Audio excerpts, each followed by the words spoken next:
بالله من الشيطان الرجيم بسم الله الرحمن الرحيم الحمد لله رب العالمين الحمد لله الذي هدانا لهذا وما كنا لنهتدي لولا أن هدانا الله أشهد أن لا إله إلا الله وأشهد أن محمدا رسول الله اللهم صل وسلم وبارك على محمد وعلى آله وصحبه ومن تبعه بإحسان إلى يوم الدين اللهم انفعنا بما علمتنا وعلمنا ما ينفعنا آمين يا رب العالمين.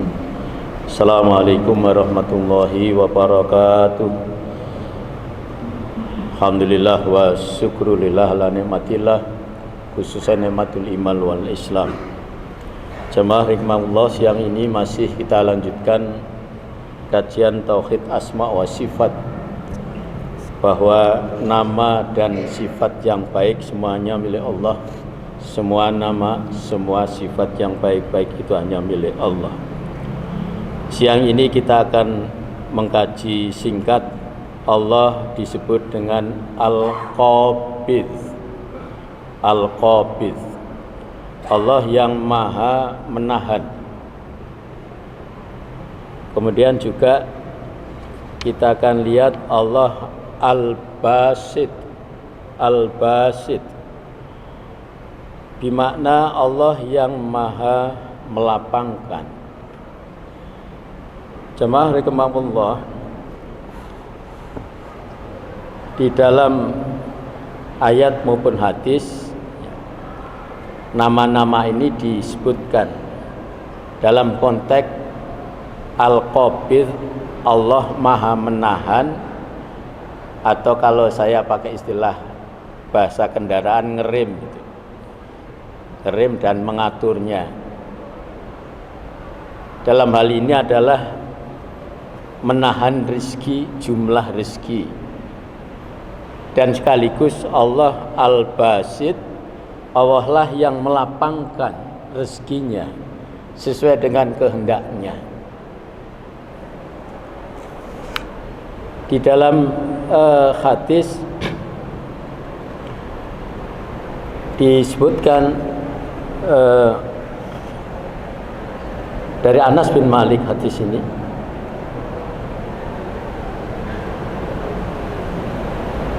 wala siyara ala ahdi Rasulillah sallallahu alaihi wasallam faqalu, harga barang melonjak naik pada masa Rasulullah sallallahu alaihi wasallam. Faqalu, kemudian orang-orang berkata kepada Rasulullah, faqalu ya Rasulullah sallallahu alaihi wasallam sa'ir lana, ya Rasulullah aturlah harga untuk kami.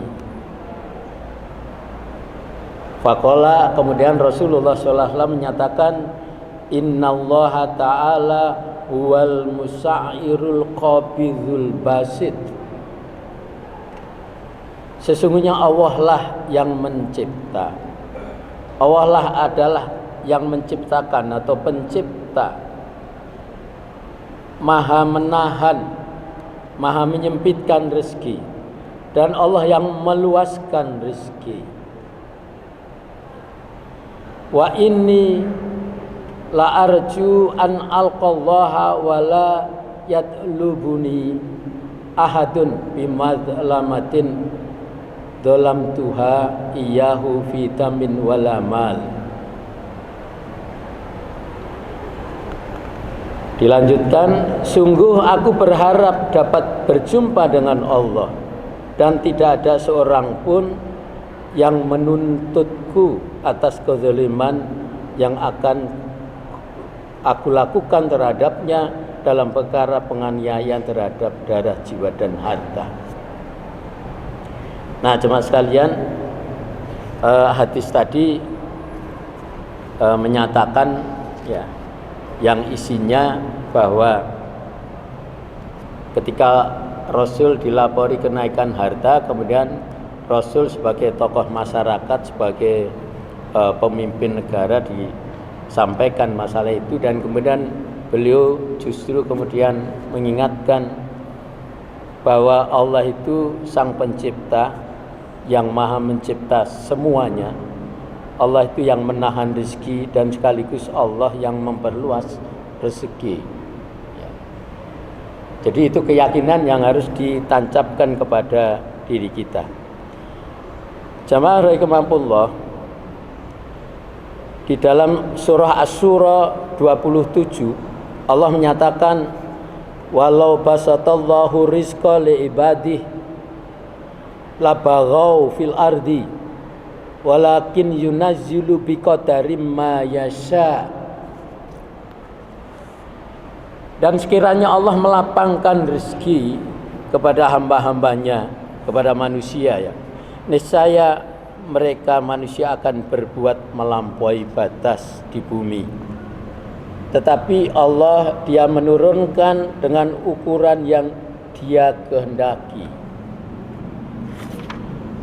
Jamaah rahimakumullah, manusia itu memang mempunyai sifat rakus, sehingga di dalam Quran itu diingatkan di surah At-Takatsur, juga ada di surah Al-Humazah, kemudian ada di surah Al-Fajr, khususnya di ayat tengah ya 15-16 sampai sekitar 25 Al-Fajr itu diingatkan juga. Ya. Termasuk surah Al-Ma'arij ayat 19 sampai 35. Itu menggambarkan bahwa manusia itu memang ada kecenderungan berlebihan, rakus, serakah. Ya.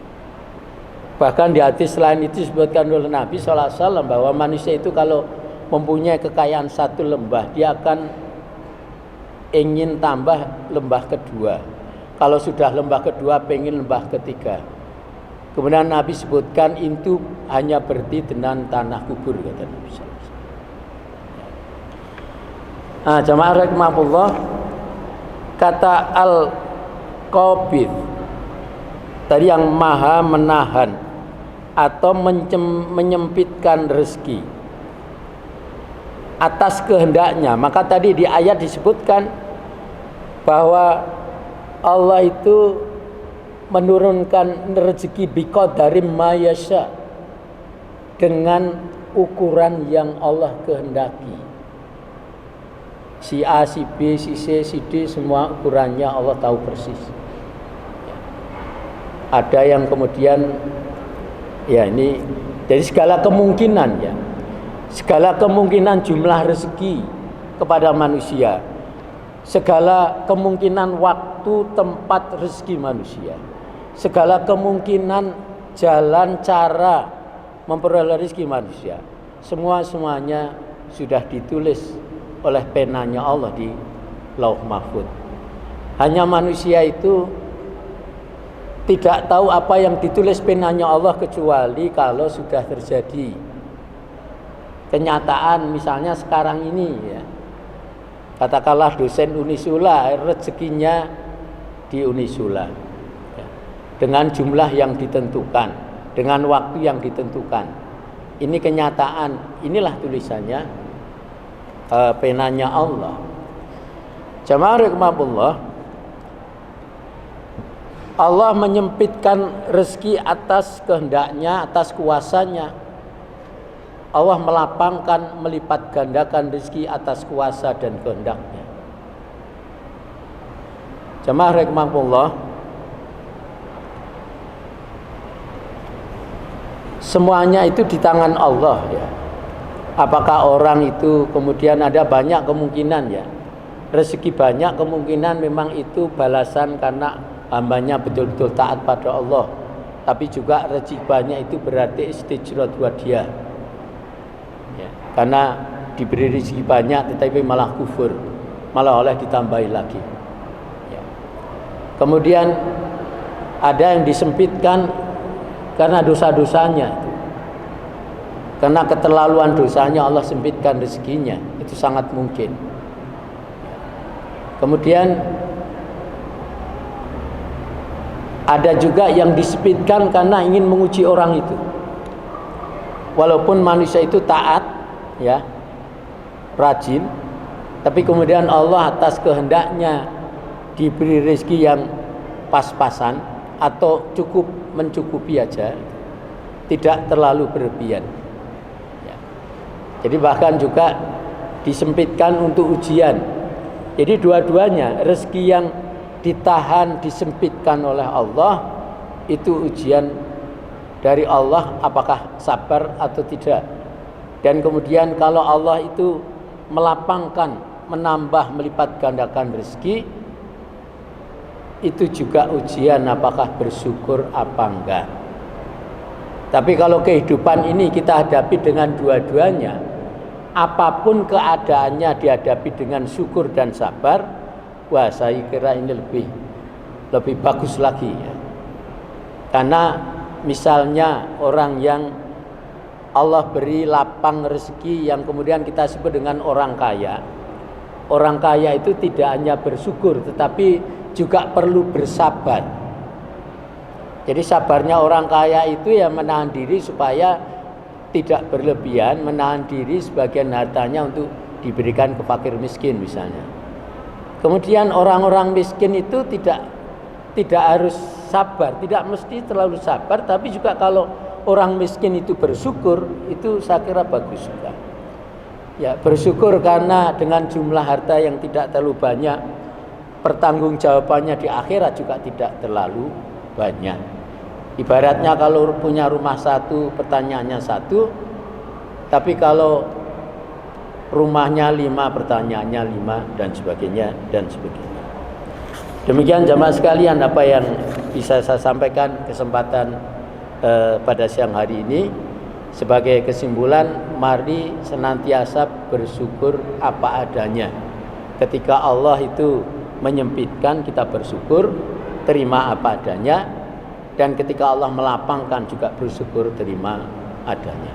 Semoga Allah SWT selalu memberikan rezeki yang cukup untuk kita, cukup untuk kebutuhan hidup kita. Amin ya rabbal alamin. Subhanakallahumma wa bihamdika asyhadu an la ilaha illa anta astaghfiruka wa atubu ilaik. Assalamualaikum warahmatullahi wabarakatuh.